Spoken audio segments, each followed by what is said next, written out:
Welcome to the first ever episode of Small Chop Spot. Chops for your ears. Hi, my name is Olushola Lai Balogun, but in the streets I'm known as Chef Nita. The street. In the world. My name is Adiola Adekunle, but you know, I'm known as. What are you known as? I'm still workshopping by chef name, but I'm a chef. Yes. I'm a chef. And that's on period. And so the idea of Small Chop Spot is just light gist. There are a lot of conversations we've been having in the kitchen, and then one day we're like, why don't we just put a camera and share this conversation with the world? Yeah, I'm saying let's do it. And we're doing it, and we're doing it. It's gonna be amazing. We're going to gist. Just now. All right. You know, all work and no play. True. Just one songs. Authentic stuff, fun stuff.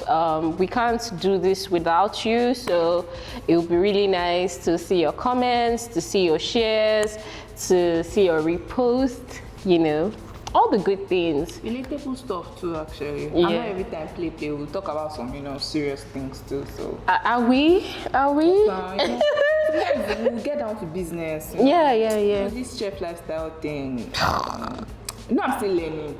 No, me, I'm the junior. She should. Lol. This episode is proudly sponsored by Inno Restaurants. They are the ones giving us the amazing small chops to, have this lovely conversation. And we're also sponsored by Chef Nita's Culinary Hub, where we're shooting right now. By using their space, Isn't it lovely? So then, would so you like to learn here? So for our first episode, we're going to be talking about how our taste has changed over the years. There's a lot to say about that one. Okay, do you want to go first? I feel like, especially after culinary school, I remember every time we went to restaurants, after, I would be like, where's your chef? Why would you do this? I guess we were high on knowledge. That first vibe. And then it got to a stage where when we God, I feel so ashamed. When we went to eating places, we wear our chef's jackets. And they'll be like, there's no food, or they will just want to serve us. Because we'll be coming from school, and then we'll order something that we probably just learned how to make, or we learned the recipe. I'm like, don't you know that when you're making this, it was terrorism. That must have been very chaotic. Very, very. I think for me, is before, culinary school, being a chef and all that, I used to be so wowed by fancy plating. Okay. I just used to feel like, this is how it's supposed to taste. The way they gave me, that's how it's supposed to taste. But then you not learn that. This is the flavor profile this meal is supposed to have. And then you're tasting something else. And then that's just scary. Yeah. Because you're like, what are they cooking for us? And that's why now when people ask me, is the restaurant good? I'm always like, we all have our taste. You get. Whatever works for you, that's all that matters, your taste. So some of the things I've been able to accommodate more, or just understand a lot better, is, I would say, seafood generally. My tolerance for seafood, and it's not just in terms of food. In fact, when we talk about taste, just even general understanding, right? General understanding for me of how things should be, how planning should be, a lot has changed from the knowledge I've gotten. I feel like it has even made me more open to try new things. Before I would be like, oh, food from Indian food, what's that? Yeah. But now, You're exploratory.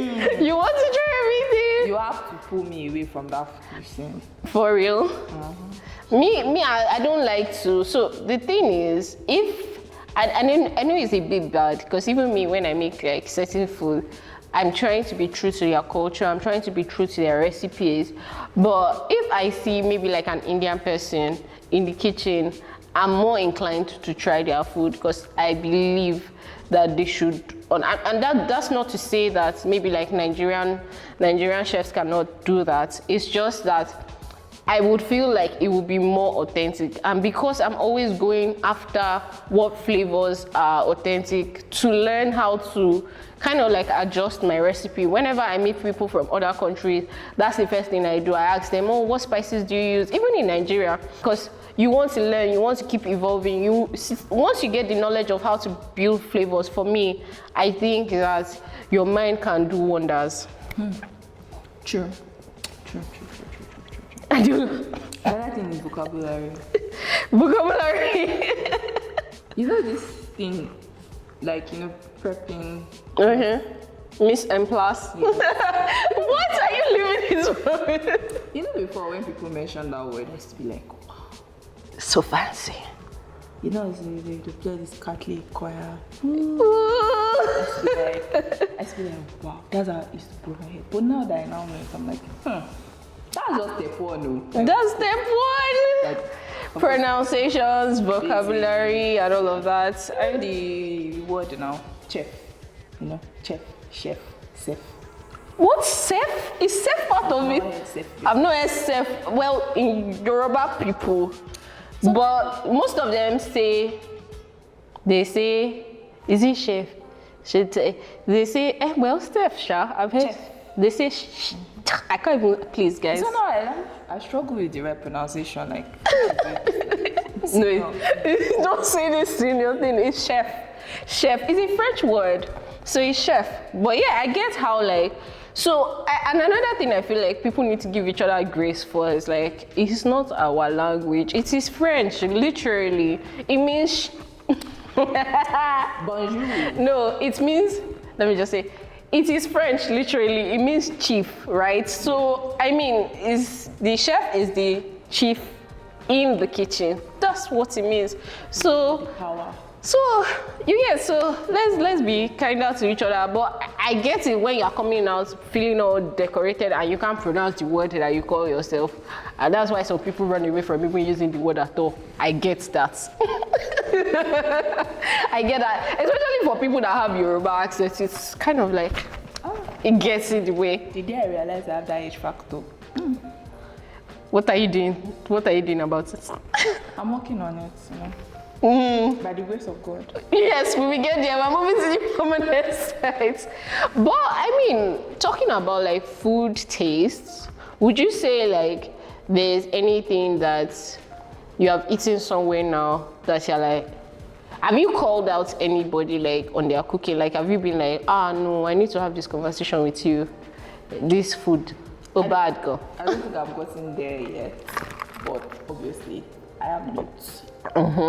On some meals. I mean, there was a day that, okay, so there was this day, went out to dinner at this place, no name calling.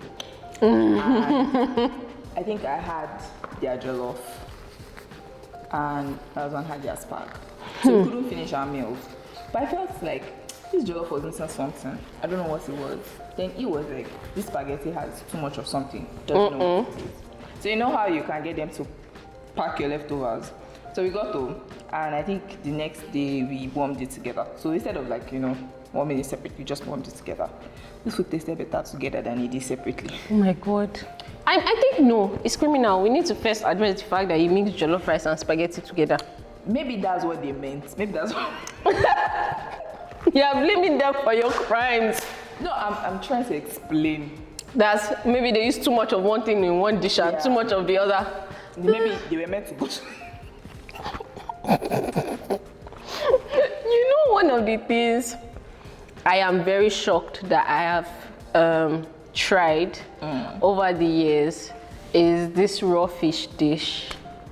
Why did you just fly out of my head? Yes, ceviche. Yes. So what happened is, it was peer pressure. I was out with people, right? And like, these were big people. And then, so there's this chef that comes in and it's like, oh, it's going to make this, it's going to, I say, okay, let's have it. And he made it right there and everybody was tasting it. Now me, instead of me to say, no, I don't do such. Not like I didn't learn it in culinary school, but you know there are some things you learn and you're like, okay, well, that's nice for the knowledge. Still not my cup of tea. Nice for the knowledge, but not me. Just like saying eating like medium rare. Like, I can make it for my clients, they will be happy, but me, oh. No kidding, no, well done. Yeah, you did. Not that. Actually, so that day I should have stayed with my thoughts, but no, it's FOMO, fear of missing out. So I had it. It wasn't bad. It's just that my mind was not set to. It actually tasted nice, and that's the problem. Am I going to do it again? No. But would I have even tried it if I wasn't in this culinary space? I don't think so. Another thing I will say, caviar. Would you? So I watched this. Did I say documentary? This infomercial. Yes, infomercials. What is this? You know, now that I'm aware of conscious of my age factor, I'm very. Okay.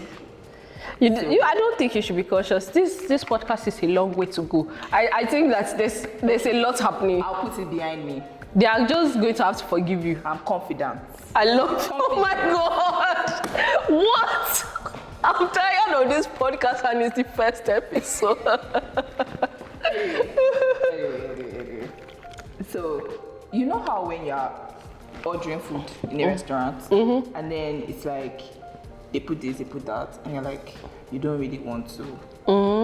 Before, I would just go for either the spaghetti, jollof rice. You know, that's one thing I can't do. I can't even eat jollof spaghetti outside. But like now, it's like, let's look at the options. Oh, okay. What else do you have to offer?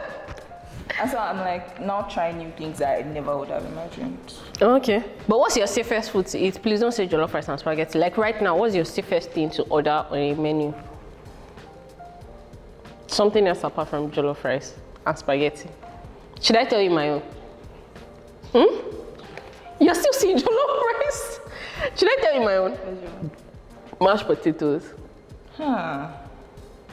Love it, but I don't want anybody to ruin it for me. I just can't. I think it's one of the, well, apart from fries, see, potatoes generally can be safe. Well, now I'm saying it. I remember somebody gave me one eba-like mash, but you know, that still went because I was now using the gravy as soup to pack the mash. No. I'm just saying, I wouldn't eat rice. I never eat rice outside, except like where we're going is really fancy and then it's Chinese or whatever, or Indian. I never really eat rice. Try dumplings. No, I love dumplings too much for me.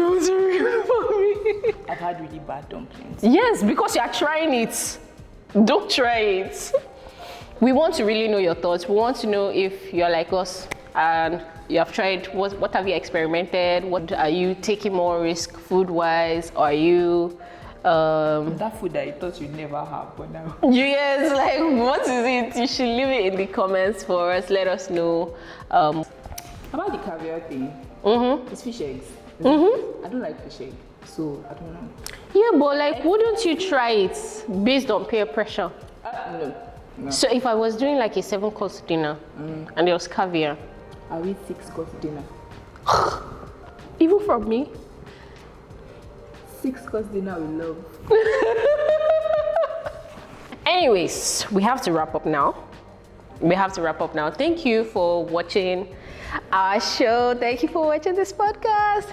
And don't forget to like, share, subscribe, and repost aggressively. Let everybody know that We give you permission. Love on us. And we will see you in the next episode. Thank you. Okay.